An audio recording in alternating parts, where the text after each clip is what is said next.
They're arguably the most popular piece of clothing in the world, yet they're also one of the most individual. As any urban cowboy will tell you, nothing fits so well as a pair of denim jeans. Jeans were invented not long after the California Gold Rush, when a certain Mr. Levi Strauss began making miners denim work pants with copper rivets.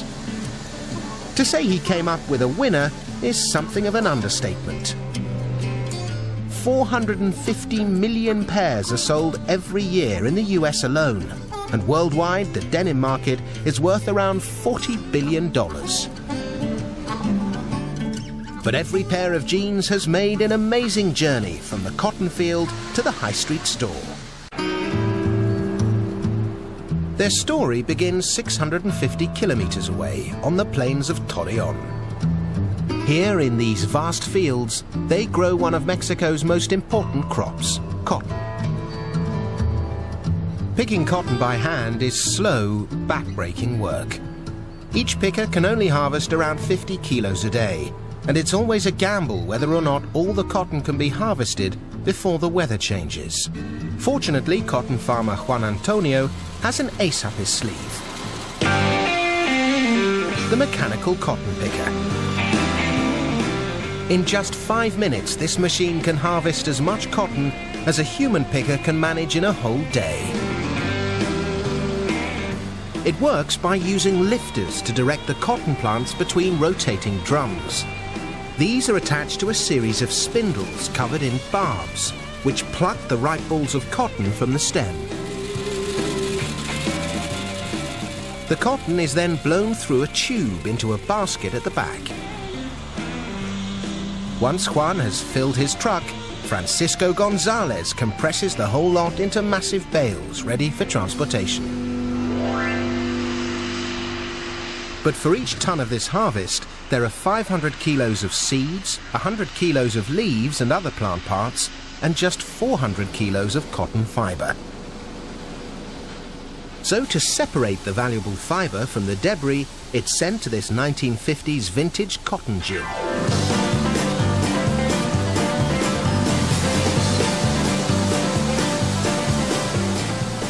This fabulous old machine looks like a monstrous Wurlitzer jukebox, and its job is to dry and clean the raw harvest, removing the unwanted seeds and plant leaves by sieving everything through a fine mesh.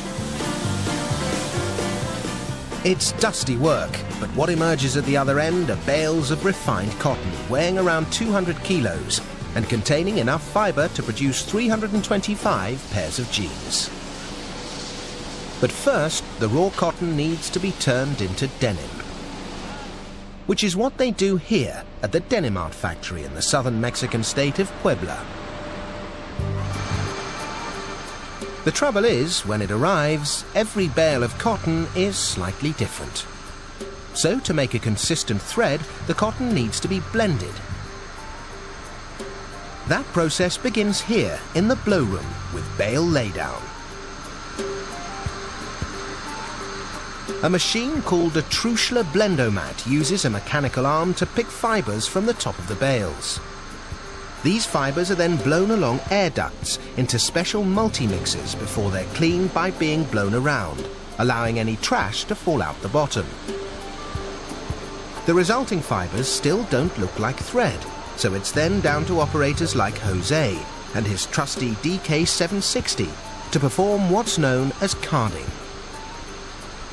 Now, despite what you may think, carding isn't something that a Las Vegas croupier does, but is rather the process of untangling the fibers by combing and pulling the cotton into a kind of web. The fibers are then stretched together to form a thick strand called a sliver. At a speed of 1,500 feet per minute, 6 slivers are stretched and combined. The next stage is spinning. At each one of these stations, cotton slivers are pulled and twisted at a rate of up to 120,000 revolutions per minute. There are between 100 and 250 fibers in a single thickness of cotton thread, and just 20 grams of fiber produce a whole kilometre of fine yarn.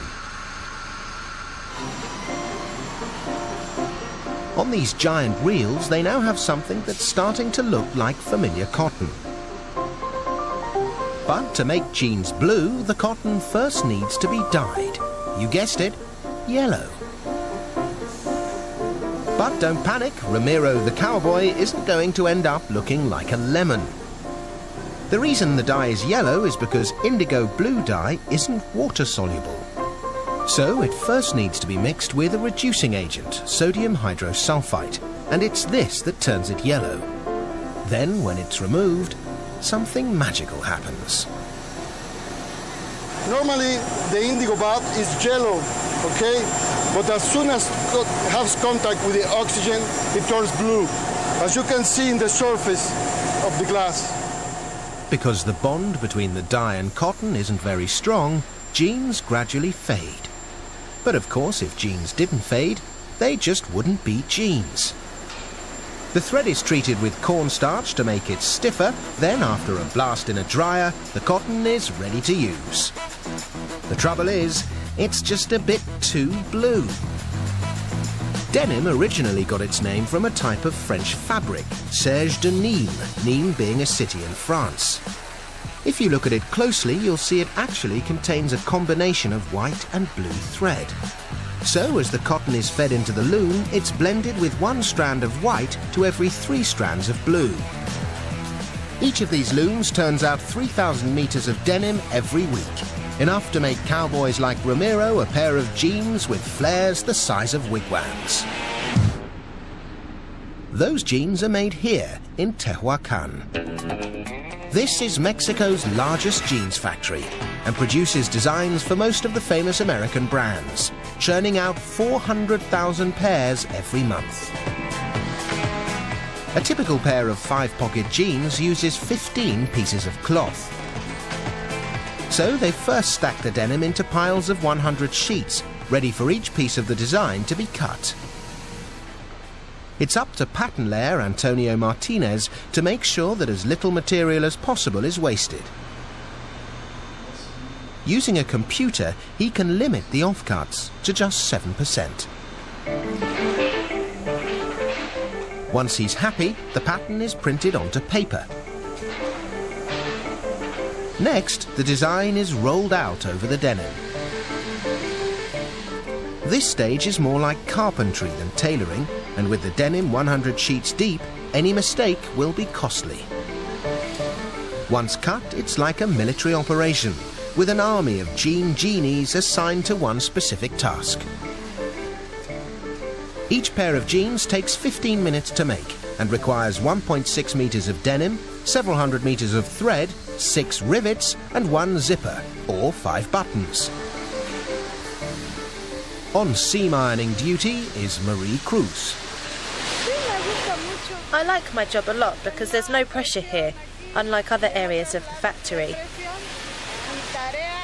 I iron 300 pairs a day. I like ironing, but later my back will hurt. Marie adds the finishing touches to these spanking new jeans, but they're still not ready to grace a cowboy's behind. These days, everyone's too cool to wear jeans that look brand new. So they're about to become distressed by being slipped onto some rubber legs, blown up and given a little rough handling. In just 60 minutes, this team are going to make the jeans look like they've spent the last 5 years being dragged around a mine. So they set to work sanding in worn patches, grinding in frayed edges, and spraying on stains.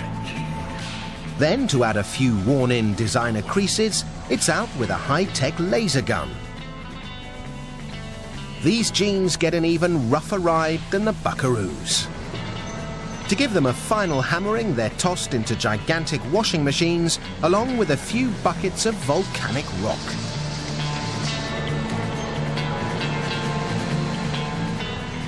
Once dried, the jeans are now shrunken and nicely worn in. Or totally trashed, according to your point of view.